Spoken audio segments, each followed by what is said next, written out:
and weather. Talking about the purification of water. Although the earth is having 70% of water on it, but all the water present on the earth is not fit for drinking, and we should drink only pure and clean water, because impure water हमें बीमार कर देता है.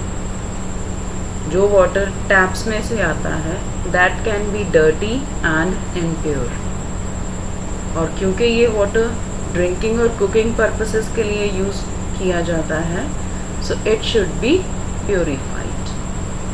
Now how when we can purify the water? First method is boiling.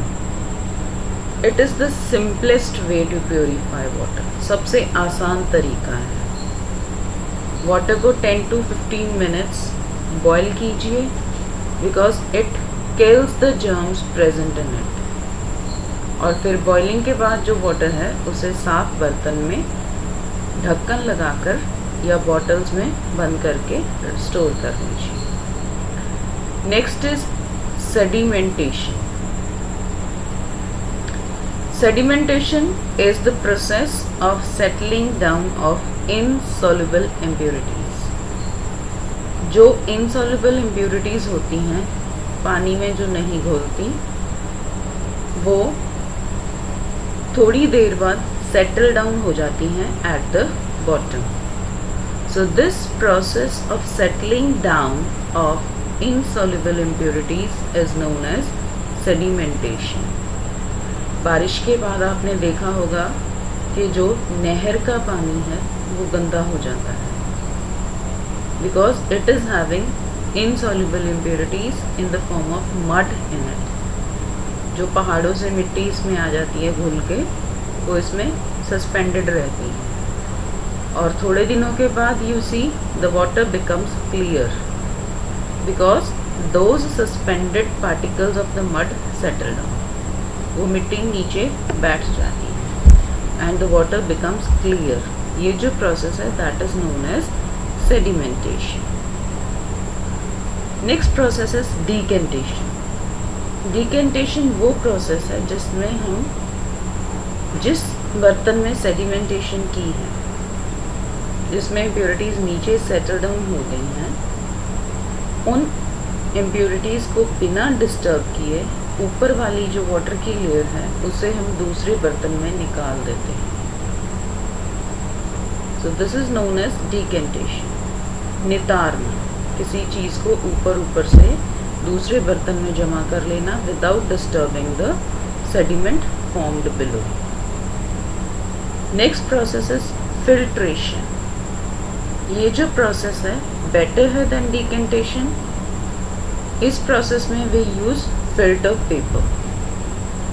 Filter paper लेके हम उसमें से water को पास करते हैं. सो जो इनसॉल्युबल इम्प्योरिटीज़ हैं वो फिल्टर पेपर के ऊपर रह जाती हैं, और पीछे क्लीन वाटर को हम कलेक्ट कर लेते हैं, और जो सॉलिड इम्प्योरिटीज़ रह गई हैं those are known as residue, और जो क्लीन वाटर हमने कलेक्ट किया that is known as filtrate. और ये जो पूरा process of cleaning water by passing through filter paper is known as filtration. Next is chlorination और एडिंग क्लोरीन. क्लोरीन एक गैस है जो जर्म्स को ख़त्म कर देती है. It kills the germs. आजकल ये टैबलेट्स की फॉर्म में भी मिलती हैं. So we can add chlorine tablets to water. इससे जो वाटर में जर्म्स प्रेजेंट होते हैं वो मर जाते हैं, and this makes the water pure. और ये जो प्रोसेस है of adding chlorine tablets to water is known as chlorination.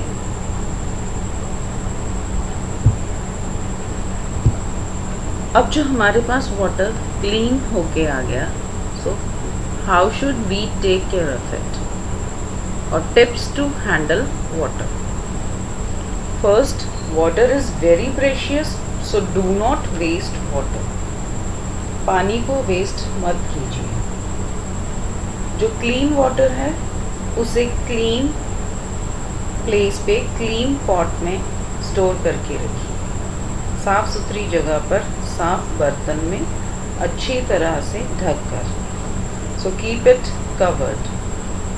कभी भी डस्टबिन्स या ड्रेन्स के पास ड्रिंकिंग वाटर को मत स्टोर कीजिए।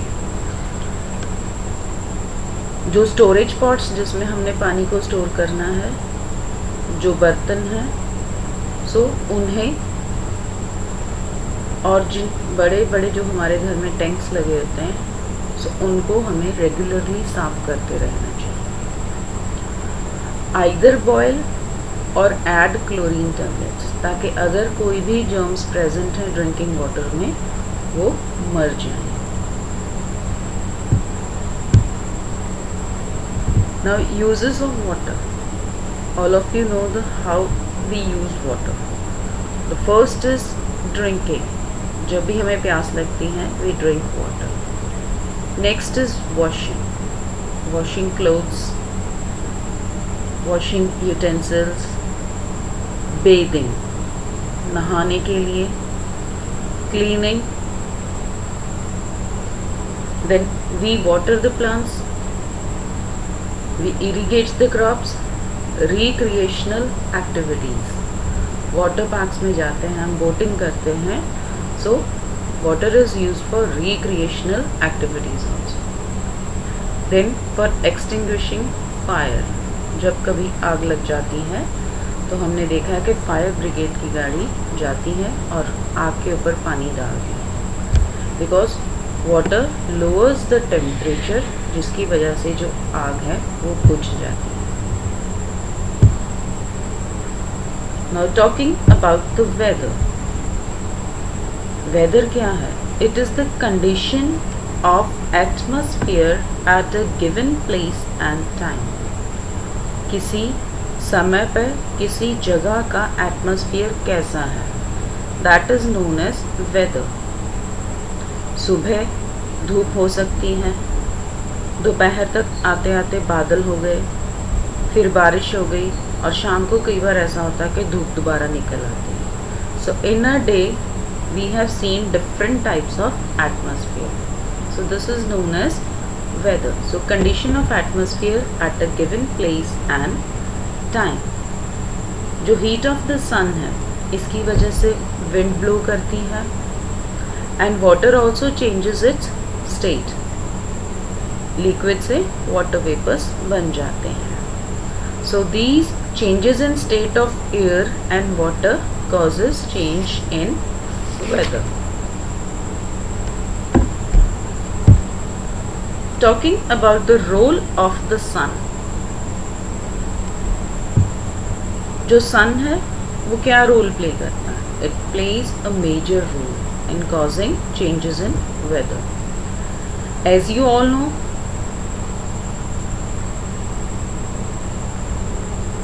the earth rotates on its axis,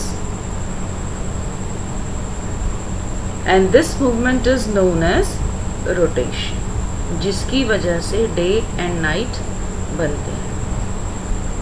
second movement of the earth is revolution. Revolution is the movement of the earth around the sun. और ये जो अर्थ की टिल्टेड एक्सिस होती हैं, इसकी वजह से और रेवोल्यूशन की वजह से जो धरती है उसके ऊपर सीजन्स बदलते रहते हैं. The side getting more heat, जो झुकी हुई साइड होती है टुवर्ड्स द सन, उसे सन की लाइट ज़्यादा समय तक मिलती है, जिसकी वजह से वहाँ पे गर्मी होती है और days are long. And the side which is away from the sun, वहाँ पे nights are long, days are short, और वहाँ पे स्लांटिंग रेज मिलती हैं सन की अर्थ को. So there is winter. Summer उस पोर्शन में होती है जहाँ पे सन की डायरेक्ट रेज फॉल करती हैं on the earth, and winter वहाँ पे होती है जहाँ पे स्लांटिंग रेज फॉल करती हैं ऑन द अर्थ। जो सन की हीट है that causes winds to blow, जैसे सी ब्रीज और लैंड ब्रीज में हमने देखा था, air gets hot, becomes lighter, rises up, और फिर ठंडी हवा है जो उसकी जगह लेने के लिए आ जाती है, this causes the wind. Sun की एबिलिटी भी है to change the condition of water, evaporation which causes humidity and rain. The amount of water vapor present in air is called humidity. जैसे आजकल हमें पसीना ज़्यादा आ रहा है, why? Because air is humid. Air में वाटर वेपर्स की जो अमाउंट है वो बढ़ गई है, जिसकी वजह से we feel sweating and this type of weather is known as humid. So amount of water vapor present in the air is called humidity.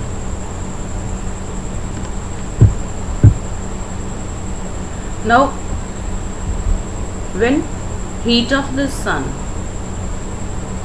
heats the water, उसके साथ evaporation होती है, water vapors rise करते हैं, they move up, then they condense on the dust particles present in the air, और condensation से जो water vapours हैं they change into tiny droplets of water, और जैसे ज़्यादा वाटर वेपर्स बनते जाते हैं they combine to make clouds. ये जो tiny droplets of water then make bigger droplets of water, so फिर जो क्लाउड्स हैं इनमें इतना पानी हो जाता है और ये वाटर को होल्ड नहीं कर सकते, and it comes to the earth in the form of rain.